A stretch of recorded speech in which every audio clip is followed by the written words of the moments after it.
اعوذ باللہ من الشیطان الرجیم بسم اللہ الرحمن الرحیم وَاضْرِبْ لَهُمْ مَثَلَ الْحَيَاةِ الدُّنْيَا، اور ان کے لیے ذرا بیان کیجئے ایک مثال دنیا کی زندگی کے لیے۔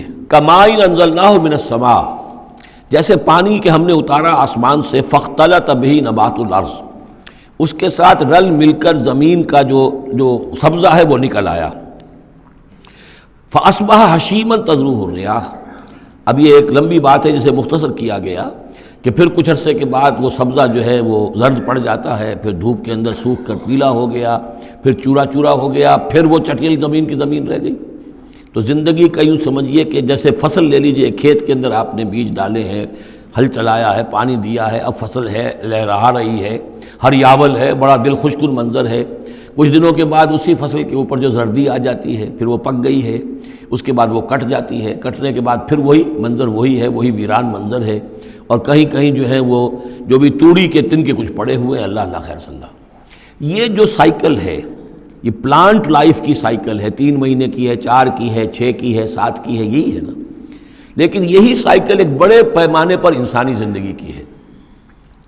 ایک بچہ پیدا ہوا، اس وقت جو ہے بڑی خوشیاں منائی گئیں، پھر وہ بڑا جوان ہوا، قوی ہوا، طاقت والا ہوا، پھر اس کے اوپر ادھیڑ ابھر آ گئی، بال میں سفیدی آ گئی، چہرے پر جو ہے وہ جھریاں پڑنی شروع ہوئیں، اس کے بعد پھر اس پر موت وارد ہوئی، پھر اسے قبر میں اتار دیا گیا، وہ مٹی سے تھا اور مٹی میں جا کر مل گیا۔ ایک ہی سپین ایک چل رہا ہے، سائیکل چل رہا ہے۔ یہ انسانی زندگی کا سائیکل ہے، اور یہ جو نباتاتی زندگی کا سائیکل ہے، فرق اس میں کچھ نہیں ہے۔ اوپر سے پانی آیا اور زمین کا سبزہ نکل آیا، اوپر سے روح آئی ہے اور ہمارے یہ اجساد اس زمین سے نکلے ہوئے ہیں۔ ان دونوں نے مل کر ہمیں اس حیات دنیاوی کی ایک شکل دے دی ہے۔ روح اوپر سے آئی ہے، زمینی شے نہیں ہے۔ بولے روح من امر ربی، اور یہ کہ زمینی طور پر جو بھی کچھ ہے، جو نظام ہے یہاں کا، اس میں یہ ہمارا جسم بنتا ہے اپنے ماؤں کے پیٹوں میں، اور پھر یہ روح کے ساتھ مل کر اس دنیا کی زندگی کے اندر ایک جو ہے ایک وقفہ امتحان جو ہے اس کو بسر کر رہا ہے۔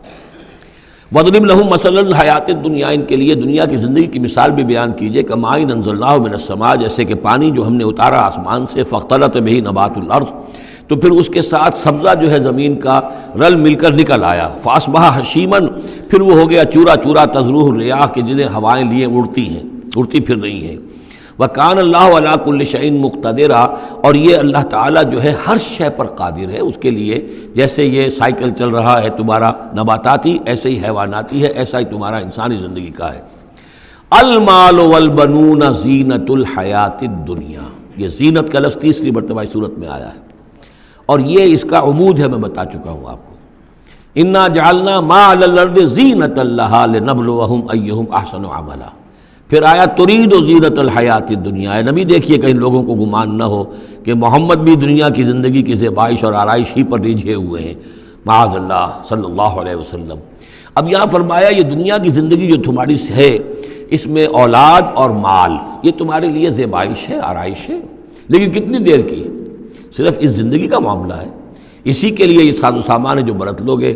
یہ رشتے جو ہیں یہ بھی یہاں ہی کے لیے ہیں، آخر میں تو ظاہر بات ہے کہ پھر جو ہے تمہیں اکیلے جا کر پیش ہونا اللہ کی عدالت میں، نہ کوئی باپ تمہارا ساتھ دے گا، نہ کوئی بیوی ساتھ دے گی، نہ کوئی بیٹا ساتھ دے گا۔ کلہم آتی ہے یوم القیامت فردا، اگلی سورۃ جو ہے سورہ مریم، اس کے اندر یہ بات آ رہی ہے، اکیلے اکیلے جو ہے پھر وہ اپنا پورا محاسبہ جو ہے اس کو فیس کرنا ہے۔ المال والبنون زینت الحیات الدنیا، مال اور بیٹے یہ دنیا کی زندگی کی رونق ہیں۔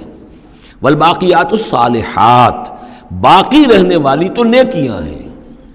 نیکی کوئی کمائی ہے اس 30 سال میں، 40 سال میں، 50 سال میں، تو ان کے لیے بقا ہے، مال کے لیے کوئی بقا نہیں ہے۔ الباقیات الصالحات خیر عند ربک ثواب و خیر عملا، وہ یقیناً بہتر ہیں تیرے رب کے نزدیک ثواب کے اعتبار سے، بدلے کے اعتبار سے بھی، اور توقع اور امید کے اعتبار سے۔ امید اگر کوئی لگانی ہے تو یہ مال اسباب سے نہ لگاؤ، امید اگر لگانی ہے تو اولاد سے نہ لگاؤ، امید لگانی ہے تو کوئی نیکی اگر ہے اور آخرت میں اس کا اجر و ثواب کی توقع ہے تو تمہارے لیے سہارا جو ہے اصل بننا چاہیے وہ۔ وَيَوْمَ نُسَيِّرُ الْجِبَالَ، اب یہ قیامت کا نقشہ کھینچا جا رہا ہے، اور جس دن کہ ہم چلائیں گے پہاڑوں کو، وَتَرَى الْأَرْضَ بَارِزَةً، اور تم دیکھو گے کہ زمین بالکل ننگی ہو گئی ہے، کوئی اونچائی نہیں رہی، کوئی نیچائی نہیں رہی، کوئی اونچ نہیں، کوئی ٹیڑھ نہیں، کچھ نہیں، سیدھی چٹیل۔ پہاڑ چل جائیں گے تو ظاہر بات ہے کہ یہ اونچائیاں ختم ہو جائیں گی. وحشرناہم اور ہم ان سب کو جمع کریں گے. وَلَمْ نُغَادِرْ مِنْهُمْ أَحَدًا اور ان میں سے ایک کو نہیں چھوڑیں گے. کوئی بھی نسل انسانی کا جو حضرت آدم سے لے کر اور قیامت کے آخری ساعت تک جو لوگ بھی پیدا ہوں گے سب کے سب موجود ہوں گے. وَعُرِضُوا عَلَىٰ رَبِّكَ صَفًّا وہ پیش کیے جائیں گے اپنے رب کے سامنے صفیں باندھے ہوئے. لَقَدْ جِئْتُمُونَا كَمَا خَلَقْنَاكُمْ أَوَّلَ مَرَّةٍ یہ پہلے بھی مضمون آ چکا ہے. آ گئے ہونا ہمارے پاس جیسے کہ ہم نے پیدا کیا تھا پہلی مرتبہ. پہلی مرتبہ کب؟ عالم ارواح میں. وہ اکٹھے تھے سب کے سب. بعد میں جو دنیا میں پیدائش ہماری ہوئی ہے یہ تخلیق ہے دوسری مرتبہ. یہ زمینی تخلیق کے ساتھ روح کو جوڑ کر جو ہے یہ ہمارا در حقیقت یہ تخلیق ثانی ہے. تخلیق اول جو ہے وہ تو ہماری ارواح کی شکل میں ہوئی اور وہی شکل میں تھی کہ آدم سے لے کر اگر کل دنیا کی زندگی 15,000 برس ہو فرض کیجئے آدم کے بعد سے لے کر قیامت تک تو 15,000 برس تک جتنے انسان نسل آدم میں پیدا ہوئے بیک وقت وہ موجود تھے اس وقت بھی اور بیک وقت موجود ہوں گے قیامت کے میدان میں بھی. لقد جئتمونا آ گئے ہو ہمارے پاس کما خلقناکم اول مرہ جیسے کہ ہم نے پیدا کیا تھا تمہیں پہلی بار. بل زعمتم ان لن نجعل لکم موعدا اس وقت ہم نے تم سے ایک قول و قرار لیا تھا الست بربکم قالوا بلا لیکن اس دنیا کی زندگی میں تمہیں یہ گمان ہو گیا تھا کہ تمہارے لیے ہم کوئی وقت وعدے کا وقت مقرر نہیں کریں گے یعنی ملاقات نہیں ہوگی. تم بھول گئے تھے اس ملاقات کو جی چرا رہے تھے ہم سے ملنے سے. الذین لا یرجون لقاءنا جو ہم سے ملاقات کی امیدوار ہی نہیں ہے اس خیال ہی کو ذہنوں سے دور رکھتے تھے کہ کبھی اللہ کے حضور میں حاضری ہے. ووضع الکتاب اور اعمال نامہ لا کر رکھ دیا جائے گا. وضع اب وہ اعمال نامہ کیا ہوگا؟ کون سا جائنٹ قسم کا کوئی کمپیوٹر ہوگا؟ ہر فرد نوع بشر آدم کی ہر نسل کا اس میں پورا کارنامہ زندگی محفوظ ہوگا. آپ کو معلوم ہے جیسے کمپیوٹر کے اوپر ایک بٹن دبتا ہے اور وہ سب آ گیا اور ایک بٹن دبے گا اس کا پورا جو چھپ کر بھی آ گیا. ایک فرد کی پوری زندگی کا ریکارڈ موجود ہے. جیسا کہ میں نے کئی بار عرض کیا ان چیزوں کا ماننا اب جتنا آسان ہو گیا ہے آج سے 100 برس پہلے ماننا اتنا آسان نہیں تھا. کس قدر گہرے ایمان بالغیب کی ضرورت تھی. آج تو یہ چیزیں ہمارے حساب کتاب میں آ رہی ہیں. چھوٹے چھوٹے سے بٹن کی طرح کا تو ٹیپ ریکارڈر ہوتا ہے کہ آپ سے ملنے کے لیے کوئی آیا ہے آپ کو پتہ ہی نہیں اور اس کا جو بٹن ہے جو کوٹ کا آپ بٹن سمجھ لیں وہ ٹیپ ریکارڈر ہے. وہ آپ کے ساتھ جو گفتگو ریکارڈ ہو رہی ہے آپ کو پتہ ہی نہیں.